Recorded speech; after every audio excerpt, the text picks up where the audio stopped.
Mahirap talagang kalimutan ang mga taong minsang naging mahalaga sa ating buhay. Pero kaya mo nga bang tanggapin kung mayroong tao na gustong pumasok sa iyong buhay? What's up guys? Sabay-sabay nating pakinggan ang kwento ng buhay ni Meredith.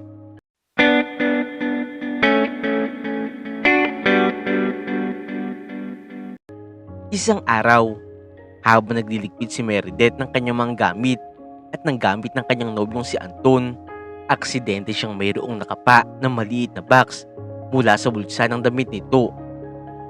Laking gulat nga ni Meredith noong makita niya ang isang engagement ring na nasa loob ng box. Kung kaya't sa mga oras na yun, tila parang uod sa kilig itong si Meredith na halos napapatuwad-tuwad na nga siya sa kanyang higaan. Iniisip nga niya na sa 4 na taon nilang relasyon, magpo-propose na nga rin sa kanya ang kanyang nobyo. Sabi ko na nga ba kaya naman pala kahapon, kunwaring nakalimutan niya na anniversary namin. Ito pala ang pakulo niya. Pero syempre, magkukunwari na lang ako na hindi ko alam ang tungkol dito.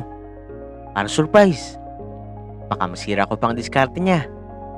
Grabe, excited na ako. Pero paano kuya ang dapat kong reaksyon kapag lumuhod na siya sa harapan ko?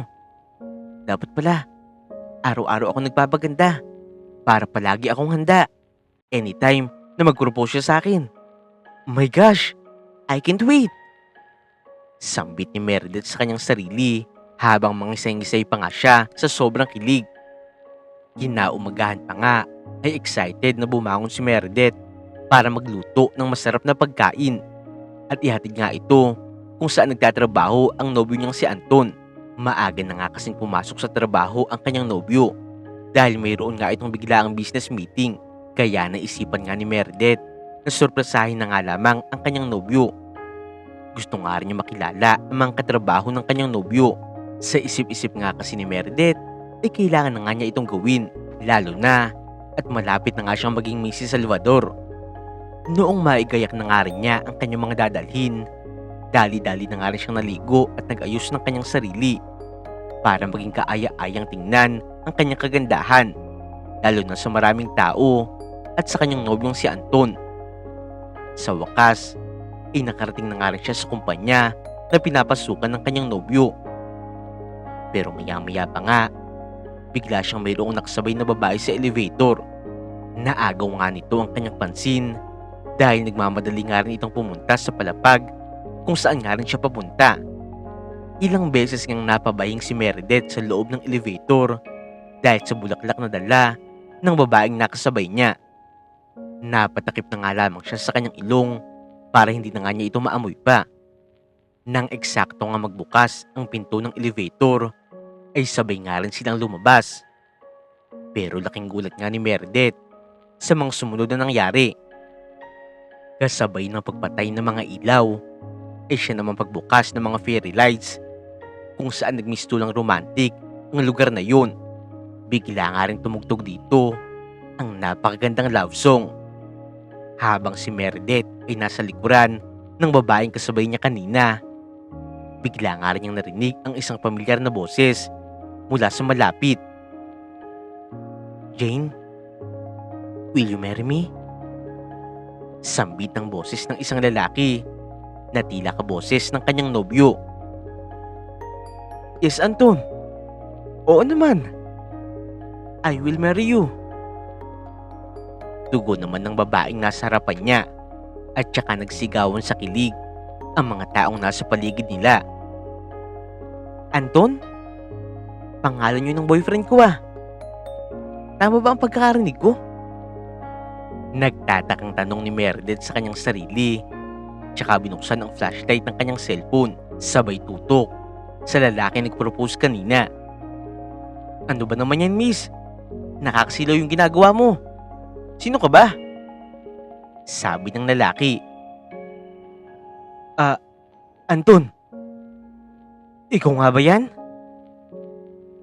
Pagkagulat na tawag ni Meredith sa pangalan nito dahil hindi nga siya makapaniwala na ang lalaki nag-propose kanina ay ang kanyang boyfriend. At nakikita pa nga niya na ang mga ito ay landarang magkayakap sa kanyang harapan. Biglang bumalik sa normal ang mga ilaw. At dito, mas nakumbinsi si Meredith na si Anton nga ang lalaking nasa harapan niya. Dahil dito ay naibagsak niya ang kanyang dalang lunchbox na siyang pumukaw ng atensyon ng ibang tao sa lugar na ito. Meredith, anong ginagawa mo dito? Gulat na reaksyon ni Anton. Nauutal na nga ito noong makita si Meredith. Ano ang ibig sabihin nito, Anton? Nag-propose ka sa babaeng yan? Bakit? Sino ba siya? Biglang naputol ang tanong ni Meredith.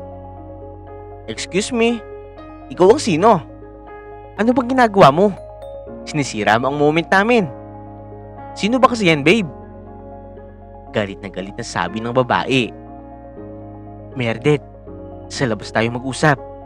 Huwag kang mag-iskandalo dito. Tara sa labas. Sabi ni Anton. Hindi, Anton. Dito tayo mag-usap. Anong ibig sabihin nito? Galit na tanong ni Meredith. Nahinto na nga lamang ang tensyon noong magpatawag ng security ang babae para palabasin si Meredith. Ang buong akala niya ay nakasunod nga sa kanya si Anton hanggang sa labas para doon nga sila mag-usap. Pero nabigo siya. Naghintay nga siya doon hanggang sa sumuko na nga rin siya at umuwi na nga lamang siya mag-isa. Pagka-uwi nga niya ay hindi niya alam ang kanyang gagawin. Balisang-balisa siya mula sa kanyang mga nalaman. Magdamag nga niyang hinintay si Anton na makauwi sa gabi para makapag-usap sila. Dahil kahit sa mga text at tawag ay hindi nga ito sumasagot. Lumipas ang ilang oras pero wala pa nga ring Anton na dumarating sa pinto ng kanilang bahay. Hanggang sa isang text mula sa kanyang nobyo ang kanyang natanggap. Patawad, Meredith. 2 taon na kami ni Jane. Kahit man tayong dalawa pa, kami na. Hindi ko sinasadya na mahulog ang loob ko sa kanya. Siya lang kasi ang nakakapagbigay sa akin ng pangangailangan ko bilang isang lalaki. Hindi na ako makatiis sa paniniwala mo. Nakasal muna bago mayroong mangyari. Sa tagal na pagsasama natin, ni minsan, hindi ko naramdaman na mahal mo ako ng buo. Dahil hindi mo kayang ibigay sa akin ang sarili mo. Kahit mag-iisang taon tayong magkasama sa iisang bubong. I'm very sorry, Meredith. I'm just a man. Sana, Meredith, makahanap ka rin ng lalaki na magmamahal sa iyo ng totoo at kaya kang hintayin hanggang sa handa ka na. Sabi ni Anton sa mahabang text message para kay Meredith. Napakalandi mong lalaki ka.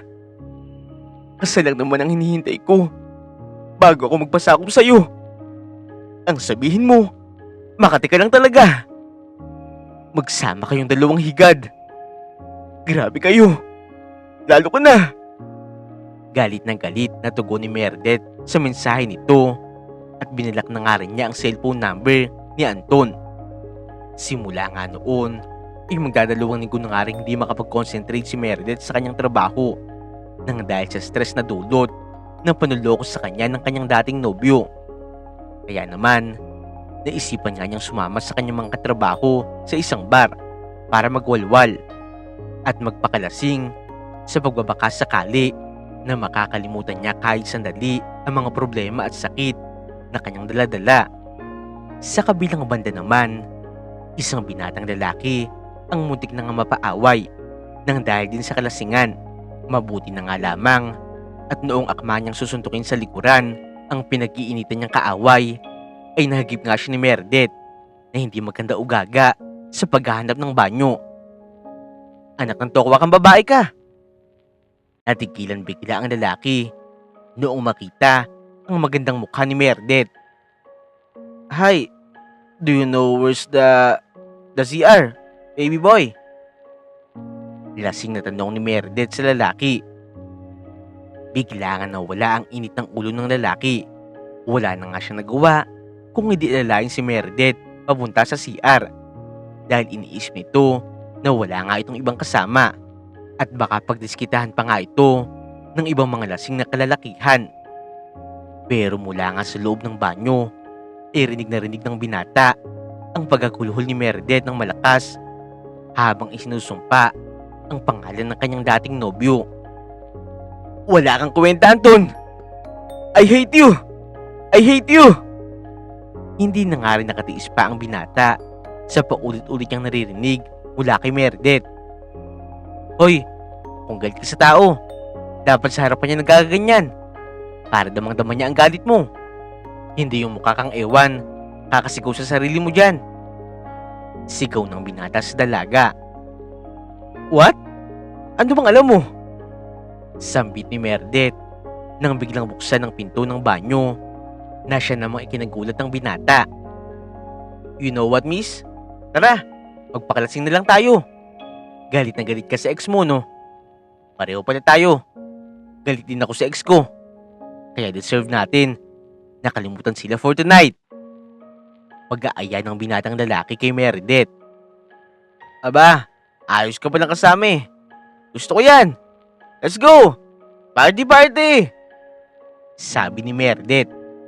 Parehong estranghero sa isa't isa, pero pareho nga ring may bigat na nararamdaman. Kung kaya naman ay mabilis nga rin nagkaintindihan ang damdamin ng dalawa na parehong gustong pansamantalang makalaya sa sakit at problema na kanilang kinakaharap. Sa pagkakataong yun, ay tuloy na nga nakalimutan ni Meredith na mayroon nga siyang kasama at nag-enjoy na lamang siya kasama ang isang lalaki na kapwa nga niya nagluluksa dahil sa pag-ibig. Sa mga pagkakataong yun, ay walang ibang bukang bibig ang dalaga kung hindi ang gusto niyang makalimutan si Anton, hanggang sa tuloy na nga siya natalo ng sakit at napaiyak na lamang sa gitna ng maraming tao habang sumasayaw at nilalaklak ang beer na kanyang hawak-hawak. Maya-maya pa, ipinigilan na nga rin siya ng binatang lalaki at inaya sa may gilid para magpahingahin muna ito sa pag-iinom. Nakikita na nga rin kasi niya na hindi na nga okay si Meredith. "Teka, miss, may mga kasama ka ba? Ihatid na kita sa kanila. Nasaan ba sila?" Tanong ng lalaki sa dalaga, pero mukhang lunod na nga ito sa pagkakalasing. Hindi na nga ito makasagot at tuluyang bumagsak sa kinauupuan nito. Ang binata naman na walang choice, ibinuhat na lamang ang dalaga para ihatid sana sa lugar nito gamit ang kanyang cellphone. Nang biglang nagising si Meredith sa loob ng kanyang kotse at nagmisto ng tigre na naghahamon ng kakaibang digmaan sa kanya. "Grabe, no? Hindi raw ako marunong sa kama, kaya niya ako iniwan. Talaga ba? Hindi niya kasi ako hinintay. Bakit? Masama bang protektahan ko ang sarili ko? Para siyang pusang hayok na hayok sa pangit na babaeng pinagpalit niya sa akin. Sige nga, subukan mo ako kung magaling ba ako. Gusto ko ring malaman. Tingnan lang namin kung sino ang sinayang niya." Paghahamon ni Meredith. Noong una, todo tanggi pa nga ang lalaki at buong lakas na nagpipigil sa tawag ng kanyang pagkalalaki dahil batid niya na hindi tama ang gawin yun, lalo pa at parehas na nga silang lasing at hindi nga rin nila kilala ang isa't isa. Pero dahil sa kakulitan ni Meredith, hindi na nga rin siya nakapagpigil pa at tuloy nakisabay sa pusok ng damdamin. Nagtungo ang dalawa sa pinakamalapit na hotel kung saan nangyari ang isang bagay na makakapagpabago sa buong buhay ni Meredith sa loob lamang ng isang gabi. Kinabukasan ay nagising si Meredith sa hindi pamilyar na kwarto. Wala nga siyang saplot mula ibaba hanggang itaas. Gulat na gulat nga siya noong makita ang kanyang sarili sa ganoong sitwasyon at nagmamadaling hinanap ang kanyang mga damit. "Oh my goodness! Ano bang ginawa ko? Ginawa ko yun sa kung sino-sino lang? Sino ba yun? Grabe!" Inis na sambit ni Meredith sa kanyang sarili noong mapagtanto ang kalokohang ginawa niya. Maya-maya pa nga, isinilip ni Meredith ang bawat parte ng silid para makita kung nandoon pa nga ba ang lalaking nakasiping niya. At noong makumpirma na wala na nga ito doon, mabilis na nga rin siyang umalis at umuwi sa kanyang kondo. Hindi pa rin siya makapaniwala na ginawa niya ang bagay na yun dahil ilang taon nga rin niya itong ipinagkait sa kanyang dating nobyo sa paniniwalang dapat magpakasal nga muna sila bago mayroong mangyari sa kanila. Samantalang sa isang gabi lamang ay binigyan na nga niya kaagad ang kanyang sarili sa lalaking hindi naman niya kakilala at ngayon ay hindi man lang niya maalala. Pero noong maliligo na nga sana siya ay bigla niya napansin na mayroong nakasuot na kwintas sa kanya at alam nga rin niya sa kanyang sarili na hindi sa kanya ang kwintas na to. Dahil dito maraming ang pumasok sa kanyang isipan hanggang sa naisip niya na malamang ang kwintas na ito ay pagmamay-ari ng lalaking kasama niya kagabi. Bakit nasa akin to? Hindi kaya nagustuhan ako ng lalaking yun at iniwan niya sa akin to bilang tanda na magkikita kami ulit? Naguguluhan ako. May usapan ba kami na ganun kagabi? Pero bakit wala akong maalala?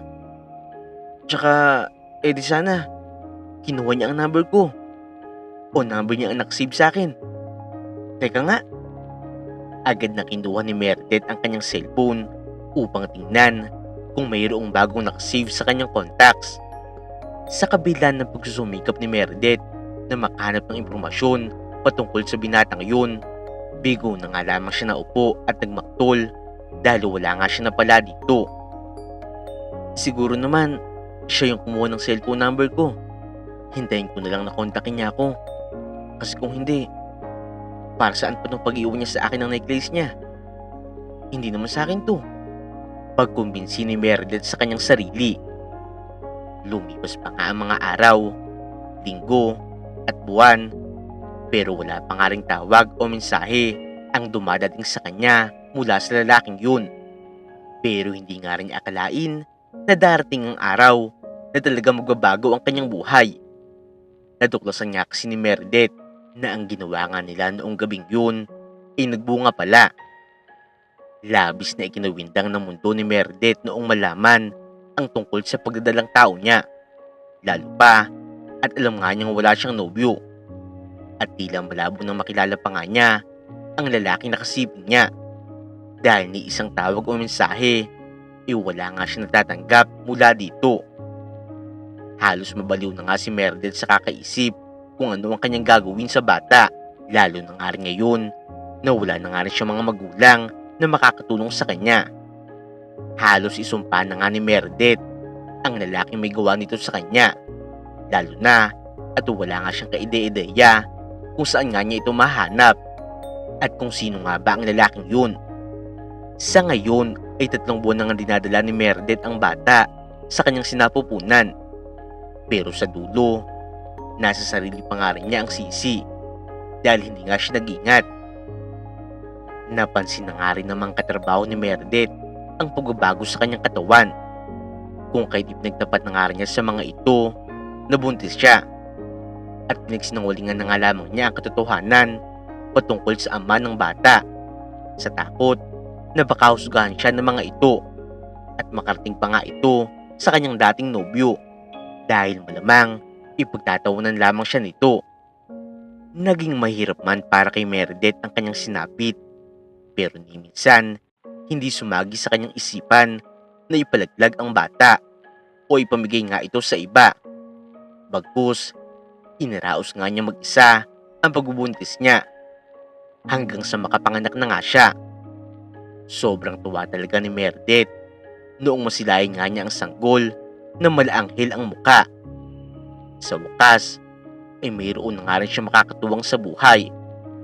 Matapos ang ilang mga sandali sa buhay niya na malungkot siya at nag-iisa. Lumipas na nga ang ilang taon noong maayos at masaya na nga ang mag-inang Meredith at Lucas. Mahirap man para kay Meredith ang maging isang single mom. Nagawa pa nga rin niyang lagpasan ang lahat ng pagsubok sa buhay nang siya lamang mag-isa ang nagtataguyod sa mga pangangailangan nilang mag-ina. Pero sa kabila ng lahat ng ito, isa na namang pagsubok ang dumating sa buhay ni Meredith noong matuklasan nga niya na mayroong butas sa puso ang anak niyang si Lucas. Labis ang paghihinagpis niya noong malaman na habang tumatagal ay lalo nga ring dumalaki ang butas at lalo naging mapanganib ang buhay ng kanyang anak. Sa pagkakataong ito ay halos mawalan nga rin ng pag-asa si Meredith. Aminado nga kasi siya na wala siyang ganong kalaking pera para tustusan ang regular check-up ng kanyang anak, maging ang operasyon nito at maging maintenance ni Lucas matapos ang operasyon. Pero dahil sa labis na pagmamahal niya sa kanyang anak, ay humanap pa nga siya ng ibang paraan para lang mabigyan ng nararapat na medikasyon ang kanyang anak. Kahit pa ang ibenta ang kanyang sariling katawan bilang surrogate mother para sa mayamang lalaki na gustong magkaroon ng anak. Ate Jing, sa tingin mo ba, okay lang tong gagawin ko? Nakukonsensya kasi ako eh. Para lang sa pera, papayag ako na magdala ng bata. Pero ipapamagay ko lang din naman. Sabi ni Meredith sa kaibigan niyang nurse na kausap ng mayamang lalaki na nagpapahanap na magdadala ng kanyang anak. Ano ka ba, Meredith? Huwag mo kasing isipin na dahil sa pera ito. Dahil para ito sa anak mo, di ba? Tsaka isa pa, hindi mo naman ipamimigay yung bata. Ibabalik mo lang siya sa taong nagmamay-ari rin naman sa kanya. Although, galing din siya sa'yo. Pero, basta, ano ba? Mag-decide ka na. Dahil nagmamadali yung mayamang lalaki na magpahanap. Eh, ikaw lang din naman yung naisip ko. At alam ko rin na kailangan mo ng malaking halaga ng pera para kay Lucas. Huwag kang mag-alala. Dadaan naman sa legal na proseso ang lahat eh. Hindi krimen itong gagawin mo. Ikaw din, mahirap nang hanapin ang 10 milyong piso. Sige ka. Tugon naman sa kanya ng kaibigan niyang nurse na si Jing. Ay naku naman, bakit ba kasi hindi nila siya maghanap ng mapapangasawa? Bakla ba yun? Dagdag pa ni Meredith. Loka ka talaga. Ano pa bang malay natin o pakialam natin sa bagay na yun? Ang mahalaga lang naman ay kung papayag ka ba o hindi. At noong makahanap na ako ng iba kung ayaw mo. Kaya ngayon din, mag-decide ka na. Muling sagot ni Jing. Napabuntong nga itong si Meredith at saka pumirma na nga rin ng kontrata. Nakasaad nga rin sa kontratang ito na hindi na nga kinakailangan pa na magkausap, magkita, o hindi magkakilala man lang ang surrogate mother at ang mayamang lalaki bilang privacy sa bawat isa. Isa pa nga doon ay makakatanggap si Meredith ng regular na pag-aalaga mula sa mayamang lalaki sa pamamagitan ng mga uutusan nito para masubaybayan ang kanyang pagbubuntis at masigurado ang kaligtasan ng bata na nasa kanyang sinapupunan. At sa oras na maipanganak na nga niya ang sanggol, ay tsaka lamang niya makukuha ang kalahati ng perang ipinangako sa kanya. Sa paglipas nga ng mga araw, sa ngayon, 5 buwan na nga rin nagdadalang tao si Meredith at habang tumatagal, ay tila napapamahal na nga rin siya sa bata na nasa kanyang sinapupunan. Gayunpaman, batid niya na kailanman ay hindi magiging sa kanya ang bata dahil ito ay pawang business lamang sa pagitan niya at sa tatay ng bata. Naging malungkot nga si Meredith sa tuwing kanyang iniisip na kinakailangan pa niyang humantong sa ganitong sitwasyon. Pero wala naman siyang ibang magawa dahil ayaw nga niyang sukuan ang anak niyang si Lucas. Iniisip na nga lamang ni Meredith na mapapabuti naman ang kalagayan ng sanggol sa piling ng ama nito dahil alam niyang lalaki ito sa isang marangayang pamilya na hindi na nga kinakailangan pa ang problemahin ang pang-araw-araw na mga pangangailangan. Hindi tulad niya na kailangan pa nga niyang kumayod ng kumayod para lamang makaraos sa buhay. Hello po sir, maayos naman po ang kalagayan ng bata sa sinapupunan ni Meredith at inalagaan niya po ito ng maayos. Ilang buwan na lang din po, lalabas na ang sanggol Kaya naman po kahit kami, minomonitor po namin palagi si Meredith. Pareho naman po silang malulusog, kaya wala rin po yung dapat na ikbahala. Sabi ni Jing sa mayamang lalaki, noong kamustahin nga ng mayamang lalaki si Meredith at ang lagay ng kanyang ipinagbubuntis. Aba Ate Jing, takot na takot naman yata yung mayamang lalaking yun. Huwag ka mo siyang mag-ilala, maingat naman ako sa pagdadalang tao ko eh. Sagot naman ni Meredith noong marinig. Nakausap nga ni Jing ang tatay ng bata na nasa kanyang sinapupunan. O Meredith, nandiyan ka pala. Ikaw ha? Nakinig ko pa talaga sa usapan namin. Teka nga pala, naalala ko lang. Ano pala yung sinasabi mo kagabi na parang napapamahal ka na sa bata? Naku Mary, ayusin mo ang nararamdaman mo. Alam mo naman na sa dulo, may huli rin sa'yo ang batang yan. Kaya mas mainam talaga na huwag mo masyadong i-attach ang sarili mo sa kanya para hindi ka mahirapan sa huli. Trabaho lang ang lahat ng ito, Mary. Tandaan mo.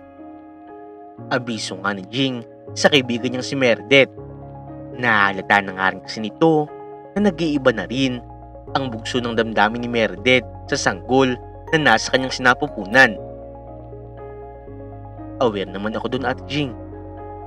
Hayaan mo na lang ako na mahalin tong bata na nasa loob ko habang nasa akin pa siya. At may karapatan pa rin naman ako sa kanya. Hindi naman ako gagawa ng bagay na ikagugulo ng buhay ko at ni Lucas, lalo na nitong bata na nasa sinapupunan ko. Ang akin lang, enjoyin ko na lang muna habang ako pa ang nanay niya. Mahirap rin naman sa part ko yung ginagawa ko eh. Nakayukong tugon ni Meredith na tila naiiyak na nga rin sa mga sandaling yun. Hindi na nga lamang nagsalita pa si Jing at niyakap na nga lamang siya nito para iparamdam sa kanya na nauunawaan nga nito ang kanyang damdamin bilang isang nanay. Mga ilang saglit pa nga, nagpatuloy na nga sila sa Obigaini para muli magpatingin sa kalagayan ni Meredith. Noong masilayan nga ni Meredith ang maliit na picture ng bata sa loob ng kanyang tiyan, ay hindi nga niya napigilan na maluha sa sobrang tuwa. Sobrang na-excite talaga si Meredith, katulad ng kanyang naramdaman noong ipinagbubuntis niya noon si Lucas. Natutuwa rin naman si Jing at malusog ang bata. Pero parang nga rin kay Meredith, mayroon pa nga rin siyang kirot na nararamdaman. Dahil alam nga rin niya na sa oras na maipanganak na nga niya ito, ay kukunin na nga rin ito sa kanya. Pero makalipas pa nga rin ng ilang oras, noong papauwi na nga sana si Meredith, habang tumatawid nga siya sa pedestrian lane, ay mayroong isang rumargas ng kotse, ang aksidenteng nakabangga sa kanya. Mabuti na nga lamang din ay hindi siya tinakasan ng lalaking driver nito. Kaagad na nga rin siyang isinugo nito sa pinakamalapit na ospital. Nagkaroon nga kasi ng matinding pagdurugo si Meredith sa malakas na impact ng pagkakabangga sa kanya. Habang naghihintay sa labas ng emergency room, ang lalaki nakabangga kay Meredith na si Mr. Alfonso, hindi nga talaga mapakali ang kanyang isipan, lalo na at alam niya na nagdadalang tao ang babaeng nabangga niya. Diyos ko, huwag niyo naman po sanang pabayaan ang babaeng nabangga ko, lalo na po ang anak niya. Hindi ko po kakayanin kapag mayroong masamang nangyari sa kanila. Nakukonsensya talaga ako. Bakit ko ba nagawa yun? Pagdarasal niya habang pinagpapawis ng malagkit sa sobrang kaba na kanyang nararamdaman. Maya-maya pa nga rin, lumabas na ang doktor at sinabi nga nito na nasa maayos na kalagayan na nga si Meredith at kinakailangan na nga nitong mailipat sa ibang kwarto para mas mamonitor ang kalagayan nito, lalo na ang sanggol na mas naapektuhan sa aksidenteng yun. Dagdag pa nga ng doktor, tila humina ang kapit ng bata sa malakas na impact. Kaya kinakailangan nga talaga ni Meredith na manatili muna sa ospital hanggang sa tuluyang maging maayos ulit ang kalagayan ng bata sa loob ng kanyang sinapupunan. Sa sinabing ito ng doktor, inabawasan ng kaunti ang pag-aalala ni Mr. Alfonso. Gayunpaman, labis pa rin ang kanyang konsensya sa sinapit ng bata. Kaya naman napagpasya ni Mr. Alfonso na bumawi na lamang sa mag-ina sa paraang makakaya niya. Pagkagising nga ni Meredith ay nagulat talaga siya noong makita ang isang lalaki na nakatayo sa kanyang gilid. Gising ka na pala, miss. Kamusta na ang pakiramdam mo? Okay ka lang ba? May gusto ka ba? Nag-aalalang tanong ni Mr. Alfonso. Ayos naman ako. Sino ka nga pala? Tsaka ano nangyari? Sagot ni Meredith. Ganito kasi. Nagkaroon ng problema kanina sa preno ko. Kaya nabangga kita. Sorry talaga, miss. Hindi ko sinasadya. Pangako, pagbabayaran ko rin ang kasalanan ko. Once na dumating na ang asawa mo at nasettle ko na rin ang hospital bills mo at sure na tayo na okay na ang baby mo, hindi naman ako tatakas. Malungkot na sabi ni Alfonso na siya namang ikinatuwa ni Meredith. Ganun pala ang nangyari. Sige, napatawag na kita. Ayos lang yun. Hindi mo naman sinasadya at hindi mo rin gusto ang nangyari. Ang mahalaga, hindi mo kami tinakbuhan at shoulder mo lahat ng gastos dito. Tsaka isa pa, hanggat okay kami ng anak ko, wala kang ibang dapat alalahanin. Salamat sa concern mo. Tugon naman ni Meredith. Ha? Paano naman yung mister mo? Malamang, hindi niyo papaligpasin to. Handa naman akong harapin ang consequences ng pagkakamali ko. Sagot muli ni Mr. Alfonso. Ano ka ba? Huwag kang mag-alala sa bagay na yan. Dahil wala naman akong asawa. Sige na, mukhang busy kang tao. Kaya mauna ka na. At tawagin ko na lang ang kaibigan ko. Talaga ba? Sige ha. Pero babalikan din kita para bisitahin. Ito ang kontak ko. In case you'll need something. Don't worry about the bills. Ako na ang bahala sa mga yon. Una na muna ako ha. Babalik na lang ako mamaya. Paalam pang muli ni Mr. Alfonso, tsaka tuluyang umalis. Kinagabihan naman, gaya ng pangako ni Alfonso kay Meredith, ay bumalik nga ito na mayroong dalang mga prutas. Nagkakwentuhan pa nga ng mahaba-haba ang dalawa patungkol sa mga bagay-bagay. Hanggang sa tuloy na nga rin mapalagay ang loob ni Alfonso noong makita na okay na nga si Meredith. Patid nga rin ni Meredith ang pag-aalala at sinseridad na ipinapakita sa kanya ng lalaki. Kaya na-appreciate nga niya ito ng gusto. Hanggang sa isang text ang nagpabagabag muli sa isipan ni Alfonso. Bigla nga kasi niyang nabalitaan na naaksidente ang babae nagdadala ng kanyang anak. Kausap niya ang nurse na nag-aasikaso sa babaeng yun sa may gilid ng higaan ni Meredith. Hindi inaasahang marinig ni Meredith ang usapan nila at labis nga niyang ikinabigla ang mga narinig niya sa sinabi ni Alfonso. Totoo ba yan, Nurse Jing? Baka naman palabas lang ng babaeng yun na naaksidente siya para lang makakuha ulit siya ng pera sa akin.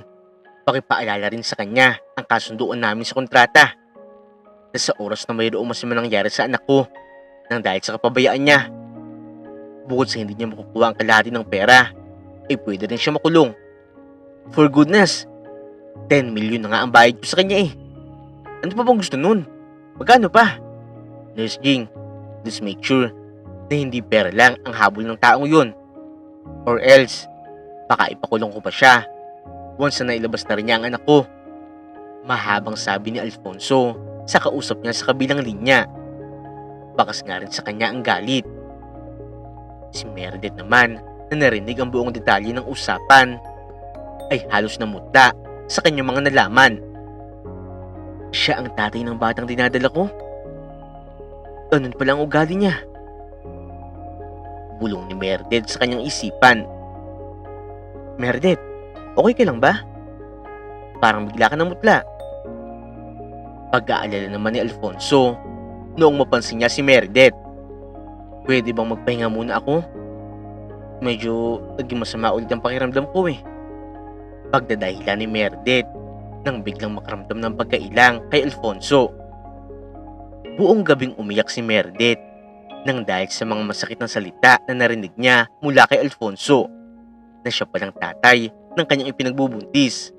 Mahuhulog na nga sana ang loob niya sa kabaitan ng lalaki sa kanya na nag-aabala pang bisitahin siya sa loob ng mahigit 1 linggo. Kinaumagahan ay kaagad niya nagpa-discharge sa ospital si Meredith nang hindi nga nagpapaalam kay Alfonso. Gusto na nga niyang putulin ang ugnayan niya sa kanya hanggang sa maipanganak na nga niya ang bata. Dahil labis nga talaga siya ng liit sa mga sinabi ni Alfonso. Isang araw ay muling nag-cruise ang landas nila ni Alfonso nang bumalik si Meredith. 2 araw matapos niyang umalis sa ospital para kunin ang resulta nang huli nga siya magpa-check up. Hindi maiwasan ni Meredith ang mga tingin ni Alfonso na labis na palang nag-aalala sa kanya. Noong magkausap nga silang dalawa, ay agad na nilinaw ni Meredith sa lalaki na ayaw na nga niya itong makita ulit at yun na nga rin ang huli. Samantalang ang lalaki naman ay naguguluhan talaga sa biglaang pagbabago ni Meredith. Tatanungin na nga sana niya ito nang biglang dumating si Jing at nakita nga nito na magkasama silang dalawa. Aba, magkasama na pala kayo. Kilala niyo na pala ang isa't isa. Sir Alfonso, Meredith. Pagbati nga ni Jing sa dalawa. Nurse Jing, kilala mo siya? Nagtatakang tanong ni Alfonso. Oo naman sir. Siya ang surrogate mother ng anak mo. Siya ang kaibigan ko, si Meredith. Tugon pang muli ni Jing. Natigilan kaagad si Alfonso habang pabalik-balik na tinitingnan si Meredith na halos mawalan nga ng malay sa sobrang nervyos na kanyang nararamdaman sa mga nangyayari. Agad naman siyang inilalaya ni Alfonso para makaupo, pero tumanggi naman si Meredith at kaagad na nga ito nagpaalam. Noong makarating na nga sa bahay si Meredith, ay naalala niyang muli ang mga sinabi ni Alfonso noon sa ospital at muli nga siya nainis dito. Maya-maya pa ay tumawag sa kanya si Alfonso at sinabing nasa labas nga ito ng kanyang bahay. Kasama nga nito si Jing. Ayaw naman niya maging bastos, kaya kahit labag sa kanyang kalooban, ay pinatuloy nga niya ang mga ito sa kanyang bahay. Sumalubong nga sa mga ito ang anak ni Meredith na si Lucas, na siya namang kinagiliwan ni Alfonso. I would like to personally apologize, Meredith. Alam kong kaya masama ang loob mo dahil sa mga narinig mo noon sa ospital habang kausap ko si Nurse Jing tungkol sa surrogate mother ng anak ko. Hindi ko alam. Ikaw pala siya. Ikaw pala ang surrogate mother ng anak ko. Sorry talaga. Nadala lang ako ng emosyon ko dahil sa sobrang pag-alala sa anak ko. Pero ako pala dapat ang sisihin dahil ako nakabangga sa'yo at muntik na mawala ang anak ko. Salamat Meredith sa pagprotekta sa anak ko. Alam ko nasa agreement natin na hindi tayo dapat magkita o magkakilala. Pero heto tayo, nag-uusap. Sorry for judging you na all you wanted was my money. Lahat pala ng yun ay dahil sa anak mong si Lucas. To save his life, nakwento na rin sa akin ni Nurse Jing ang lahat. Naiintindihan ko kung bakit hanggang ngayon galit ka pa rin sa akin. Pero sana Meredith, huwag ka na siya magpaka-stress. Hindi lang para sa bata, kung hindi pati na rin sa'yo. Malungkot na sabi ni Alfonso. Magsasalita na nga sana si Meredith noong biglang bumalik ang anak na si Lucas mula sa tindahan. Kasama nga nito ang kanyang ninang Jing at kinulit nga nito si Alfonso. Inaalok ni Lucas si Alfonso ng ice cream noong malaglag ang kwintas niya mula sa kanyang liig. Pamilyar ang kwintas na yun noong pulutin ni Alfonso dahil ganito nga ang pendant ng kanyang kwintas na nawala nga. 3 taon na ang nakakalipas at sa pagkakatanda niya ay binigay niya yun sa babaeng nakasama niya noon dahil mayroon nangyari sa kanila. Hindi nga siya pwedeng magkamali na ito nga ang kwintas na yun dahil nag-iisa lamang ito mula sa kanyang yumaong kapatid na ang pangalan din ay Lucas. Meredith, kay Lucas ba talaga to? Tanong niya dito. Don't judge me ha. Pero oo, galing yan sa tatay ng anak ko na na-meet ko lang din once lang sa bar noon. At boom, may nangyari. Hanggang sa nabuo si Lucas. Hindi ko na rin alam kung nasaan na nga ba ang lalaking yun. Dahil kinaumagahan lang din noong mayroong nangyari sa amin. Bigla na lang siya nawala. At hindi ko rin naman matandaan ang mukha niya. Hindi ko rin siya kilala. Bakit pala? Pagtataka ni Meredith. Wala nang ibang naisagot pa si Alfonso. Hindi siya makapaniwala sa mga nangyayari sa kanya ngayon. Ang alam lamang niya ay magkahalo ang emosyon na kanyang nararamdaman sa pagkakataong yun. Matagal nga rin kasi niyang sinubukang hanapin ang babaeng nakilala niya noon sa bar kung saan na love at first sight siya. Pero hindi na nga niya maalala pa ang mukha nito. Sunod na ginawa ni Alfonso ay ang yakapin si Meredith.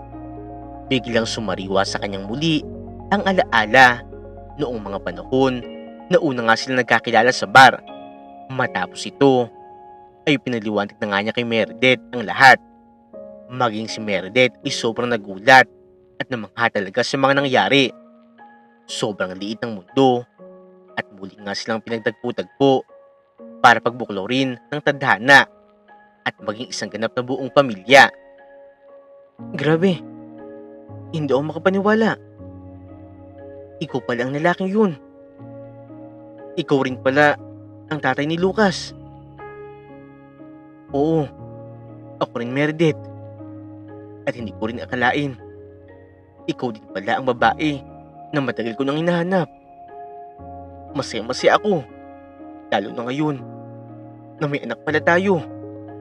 Kaya simula ngayon Meredith, hindi na ako papayag na mawalay pa kayo sa akin. Gagawin ko ang lahat para mabuo tayo at maging isang pamilya. Sa huli, mas lalo nga ring lumalim ang nararamdaman ng dalawa para sa isa't isa. Hindi pa rin makapaniwala si Alfonso na ang pag-ibig na minsan nga niyang sinukuan ay muli rin pala niyang mararamdaman sa katauhan ng isang babae na nakilala lamang niya noon sa bar. At muli nga niya ito nakilala bilang surrogate mother ng kanyang anak na ngayon ay magiging may bahay na nga niya at magiging nanay ng kanyang mga anak. Matapos nga maipanganak ni Meredith ang pangalawa nilang anak ay nagpakasal na nga rin sila. Dito na nga po nagtatapos ang kwento ni Meredith at Alfonso. Sa kwentong ito ay pinapaalam, sadyang mapaglaro ang mundo. Pero sino nga ba ang makakapagsabi kung sino ang taong nakatadhana para sa atin at kung sa paanong paraan nga natin sila makikilala? Ang pag-ibig nga naman ay tunay na isang sugal na maaari lamang maipanalo ng mga taong handang makipagbuno para sa taong minamahal nila. Gaano pa man katagal ang panahon na sila'y pagbuklurin ng tadhana. Kung talagang itinadhana, sa dulo'y sila pa rin ang para sa isa't isa. Huwag niyo pong kakalimutan na i-like at i-subscribe ang aming channel, Untold Stories TV.